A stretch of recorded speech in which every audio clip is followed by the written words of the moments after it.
क्या हो अगर एक इंसान एक बहुत बड़े कंटेनर के अंदर गिर जाए और 100 सालों के बाद जब कंटेनर का ढक्कन खुले तब भी वो इंसान जिंदा हो।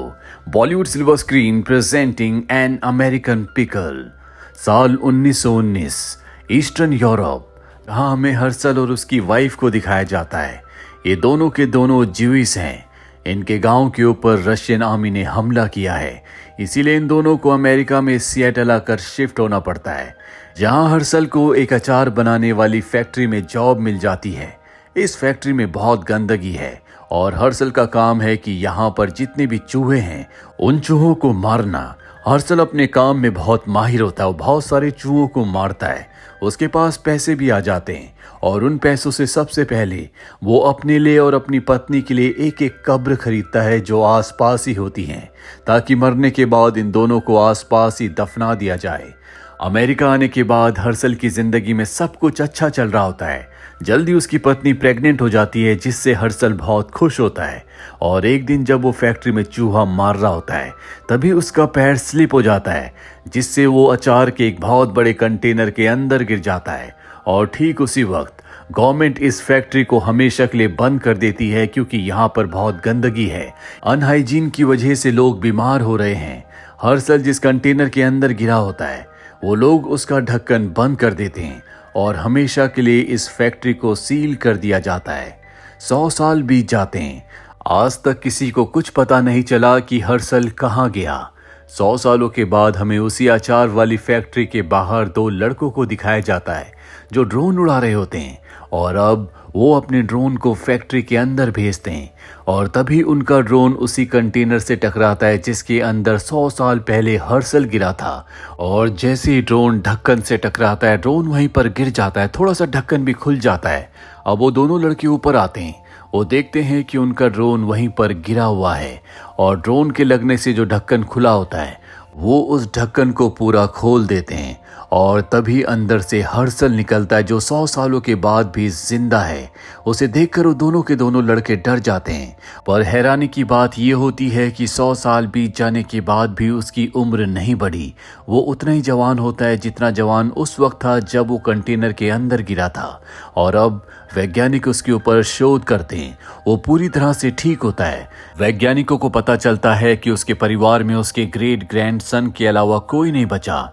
जल्दी उसके ग्रेट ग्रैंडसन को बुलाया जाता है, जिसका नाम बेन है। अब हर्सल जब बेन को देखता है तो पहचान जाता है कि ये मेरा परपोता है, क्योंकि उसकी शक्ल उससे हूबहू मिलती है। हर्सल जब बाहर जाता है तो बाहर की दुनिया को देखकर दंग रह जाता है, क्योंकि पिछले 100 सालों में दुनिया पूरी तरह से बदल चुकी है। इसके बाद बेन उसे अपने घर ब्रुकलिन ले आता है। हर्सल जब अपने परपोते का घर देखता है तो वो हैरान हो जाता है, क्योंकि यहाँ पर हर एक फैसिलिटी होती है। जबकि खुद रशियन सोल्जर्स की वजह से ईस्टर्न यूरोप से अमेरिका आने के बाद उसने अपनी जिंदगी गरीबी में बिताई थी। वो पैसे कमाने के लिए अचार की फैक्ट्री में चूहों को मारा करता था। और उसका परपोता बेन एक प्रेस्टिजियस काम करता है, वो एप्लीकेशंस बनाता है जो आज की दुनिया का काम है। हालांकि हर्सल को ये काम समझ में नहीं आता, क्योंकि 100 साल पहले किसी भी तरह की कोई भी टेक्नोलॉजी नहीं थी। बेन बताता है कि मैं 5 सालों से एक ऐप पर काम कर रहा हूँ जिसका नाम बू बॉप है। ये एक ऐसी एप्लीकेशन है जिससे किसी भी कस्टमर को ये पता लग सकता है कि जो भी सामान वो दूसरी एप्लीकेशंस में खरीद रहे हैं वो जेन्युइन है या नहीं।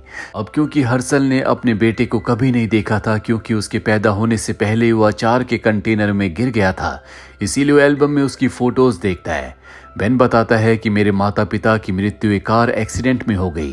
जिसके बाद हर्सल बेन के साथ उस जगह जाता है जहां पर उसने 100 साल पहले अपने और अपनी पत्नी के लिए 2 कब्र खरीदी थी।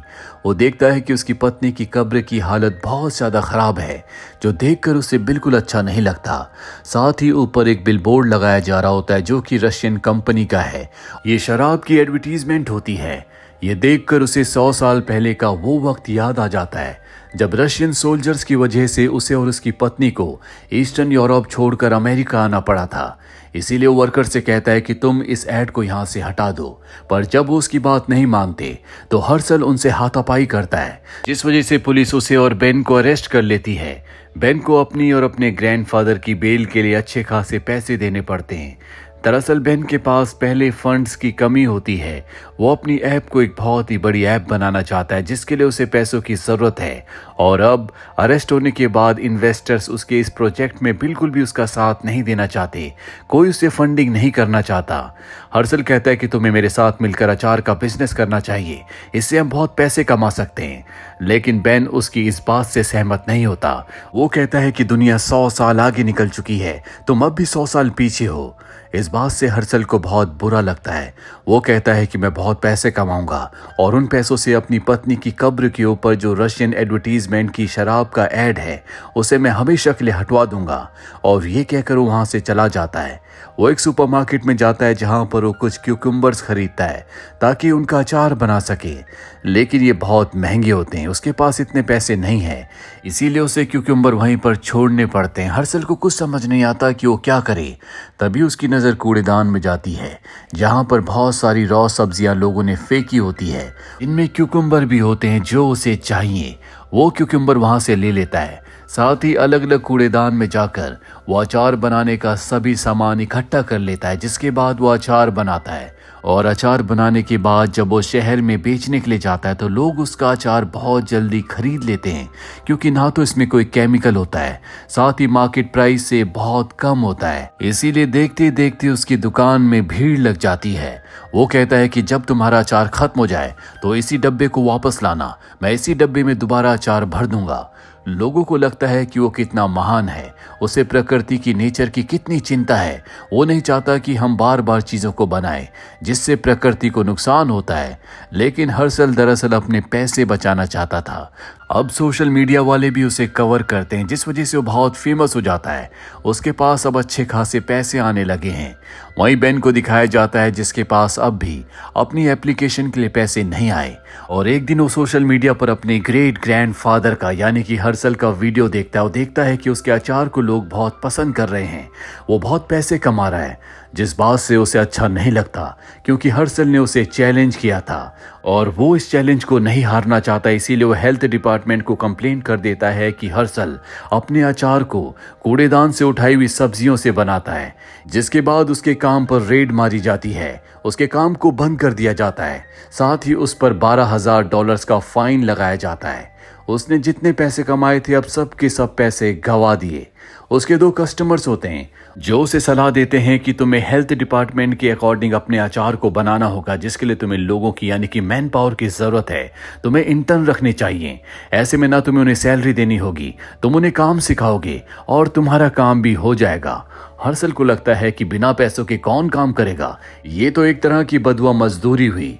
लेकिन उसे ये आइडिया अच्छा लगता है, जिसके बाद वो इंटर्न के लिए एक इंटरव्यू रखता है। बहुत सारे लोग उसके पास काम करने के लिए आते हैं और अब उनकी मदद से वो हेल्थ डिपार्टमेंट की गाइडलाइंस के हिसाब से अचार बनाता है, जिसके बाद उसके अचार को चेक किया जाता है और उसके सभी सैंपल्स पास हो जाते हैं। अब क्योंकि उसके पास मैन पावर है, उसके पास काम करने वाले बहुत सारे लोग हैं, इसीलिए उसका बिजनेस बढ़ जाता है, बहुत सारे पैसे कमा लेता है। और उन पैसों से सबसे पहले वो उस बिलबोर्ड को खरीद लेता है जो उसकी पत्नी की कब्र के ऊपर है।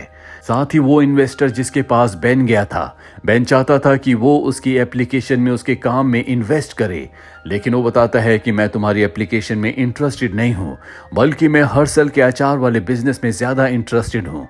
और अब हर्षल उस बिलबोर्ड के पोस्टर को लेकर बेन के पास जाता है। वो खुशी मनाना चाहता है क्योंकि उसने वो कर दिखाया जो वो करना चाहता था। साथ ही वो बेन की मदद भी करना चाहता है, लेकिन बेन उससे बहुत ज़्यादा जेलस होता है। बातों ही बातों में हर्षल पोलैंड के लोगों के बारे में कुछ ऐसी बातें बोल देता है जो आज से 100 साल पुरानी थी, जो कि कंट्रोवर्शियल हैं। इस बात से बेन को एक आइडिया आता है। वो कहता है क्यों ना तुम अपना ट्विटर अकाउंट बनाओ और ये सभी बातें उस पर कहो। हर्षल उसकी बात मान जाता है और वो सभी बातें अपने ट्विटर अकाउंट पर बोलता है, जिससे उसके खिलाफ बहुत सारे लोग हो जाते हैं, उसके बिजनेस को बॉयकॉट करते हैं, जिसमें उसके अपने इंटर्न भी होते हैं। लेकिन वो अपनी स्टेटमेंट्स को, अपनी सोच को नहीं बदलता। धीरे धीरे कुछ ऐसे लोग भी होते हैं जो पुराने रीति रिवाजों से बहुत ज़्यादा कनेक्टेड हैं।